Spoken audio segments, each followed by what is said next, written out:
Hey guys, welcome back. As promised, we are doing one final Potter in the Middle video, and it's going to be just kind of an overall recap and my ranking of the movies and some final thoughts on the series as a whole. For the ranking, I'm kind of just going sort of how I scored it. You'll probably, if you watched all the reviews, be able to tell how I'm going to, order them, but there might be little surprises here and there. So at number 8, Harry Potter and the Half-Blood Prince. Beautifully, beautifully done. But like I said in the review, tonally it just was a little off from me and not so much like the other Harry Potters, as much magically. At number 7, Chamber of Secrets. This one is definitely a lot more magical and has that original Harry Potter feel, but I just, like I said when I was in doing the review, something is just a little off about it for me.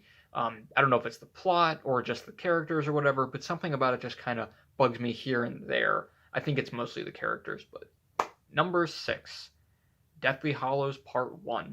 This one's just really, really good, but it just, like I said in my review, it's not one that I'm just automatically going to put on if I'm thinking the Harry Potters. At least not at first. My thinking is I want to put on one of the more magical ones, and this one's a lot heavier. It's a little more sad and a lot quieter. It's so well done. It's so good. Number 5, Goblet of Fire. This one I really love. I actually have a very hard time picking between this one and the one that I have as my next, number 4. But this one for me is just a little clunkier. It mostly does everything right, even if it takes a lot of the stuff out. It does what it needs to for the movie, and I love parts of this movie. Like, it's just awesome. It's action packed. It's great. It's just so good. But I think my number 4 is a little bit more fluid, and that's Order of the Phoenix. Like I said, it's a little more fluid. They really had autonomy in terms of how to make a good looking movie that also was straight through just good from start to finish. And I know a lot of people aren't going to agree with that, but for me, it just feels, I don't want to say easier to watch, but it definitely feels a lot less, like I said, clunky as some of the others. And number 3, and this is where it gets really hard, Deathly Hallows Part 2. This was just an incredible wrap-up to the series. And something I really didn't mention in the review is that it does feel a little sparse. I think I did mention this, but I don't think I emphasized it as much. It feels a little sparse in terms of character stuff. It does feel a little, no pun intended, hollow in some areas of like emotion and things like that, because it's just going so quick, but it is still an incredible experience of a movie. At number 2, Sorcerer's Stone. It's the first one. It's the OG. It's just so magical, and even if it is a little clunky, like I've said about some of the others, I don't care, because the first 40 minutes of this movie are some of my favorite movie scenes of all time. Every time I watch it, it's like I'm watching it for the first time. And I have that pretty much with no other movie that I can think of. And at number 1, you've already guessed it, Prisoner of Azkaban. It is the only other one besides Deathly Hallows Part 2 I gave a 4 out of 4 to, and it is my favorite movie of all time. It's just so, it's got the magic of Sorcerer's Stone, but the incredible filmmaking, and it's got a lot of like soul to it. I don't know how, like reminiscent, what I was talking about. It's got a lot of soul to it, and it just is. I don't know. It's such an incredible movie. It's so good. My favorite movie of all time. Yeah, so those are my rankings. I just really wanted to have this video to get out some final thoughts about the series as a whole, and to talk about some things that I missed, because there were so many things to talk about in this series, and I would go back and look at the reviews and be like, oh my god, I completely forgot about that thing or that thing, like the werewolf scene from Prisoner of Azkaban. That was my favorite scene when I was younger. I completely didn't talk about that. It's such a cool scene. The way, for being 2004, the way that he transforms into the werewolf is flawless. It's incredible. Oh my god, it's so cool. It's like those books. What were they called? Animorphs or something like that, where like the people would like change on the front cover, and I would just stare at them all the time because I was like, wow, it's just so cool how they transform. And it was like that, but in a movie scene in real life. It was just so awesome. And I love werewolves, so it's cool. But overall thoughts about the series, it's awesome. And I'm not even just saying that as like a fan. Like when you compare this, it has so many directors, and at first glance that would seem to be like this is going to be really uneven.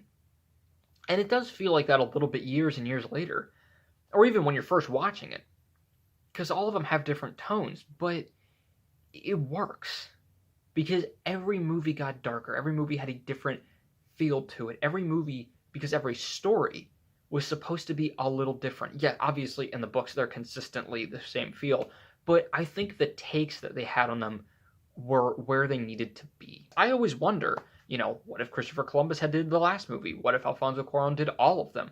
What if David Yates had done all of them? I always wonder that, what it would have been like. But I think the way it worked out, it needed to be that way.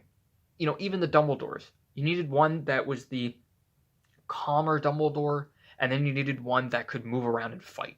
In general, the series is just so well done. You can't admit it's not well done. Even if you're not a huge Harry Potter fan, or you think that parts of it are a little convoluted or whatever, you can't admit the movies aren't well done. Yeah, I ragged about, they took this out, they took that out, they little nitpicks about this character, whatever.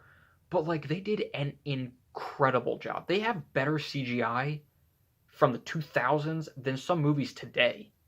Like everything was just so well done, especially compared to like other fandoms trilogies or movie series that came out sort of around the same time. This one, from start to finish, all of them were good. They didn't have one bad one really rough spot or anything. They just consistently got better and delivered one of the best finales. I mean, this was like the MCU for the 2000s.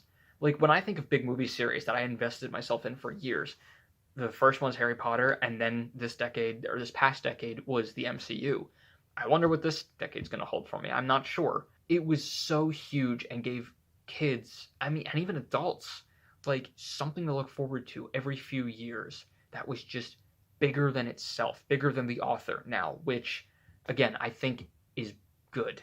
Yeah, it's good that it's bigger than J.K. Rowling now because of everything that's going on, and I think that it being bigger than that means that we can still enjoy it without the fear or shame of thinking that we're,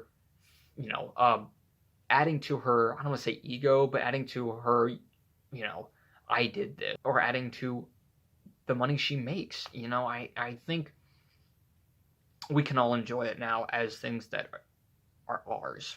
And yeah, in the future, I really do think that after Fantastic Beasts wraps up, whatever happens with that, it shouldn't be directly after, but I think a little bit in the future, they should, no, not they should, they could reboot Harry Potter, but it has to be very specifically done. It has to be a TV show. It has to be one episode per chapter, so we can see all of it, because not to reboot it just to reboot it, but because we can fill in those gaps. We'd have the original, and then we have this that is more like Pottermore, but a TV show that could really give us all that detail and depth. The way that they should do it would not be to recast people.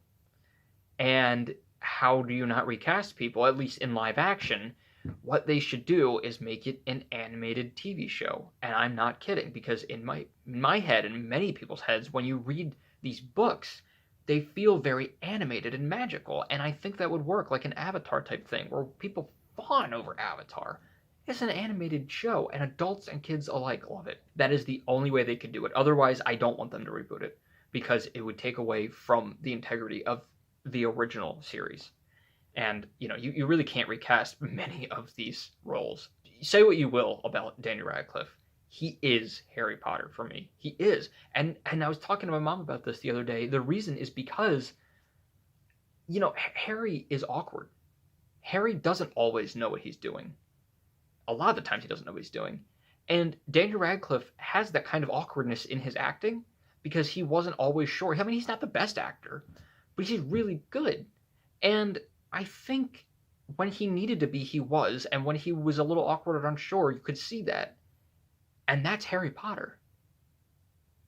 There was no better way for it to go.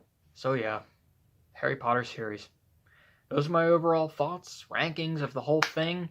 There's just so many incredible actors, so many incredible moments that I could talk about forever, and I continue to do so probably in videos in the future. They'll come up, but for now, this is the end of our Potter in the Middle.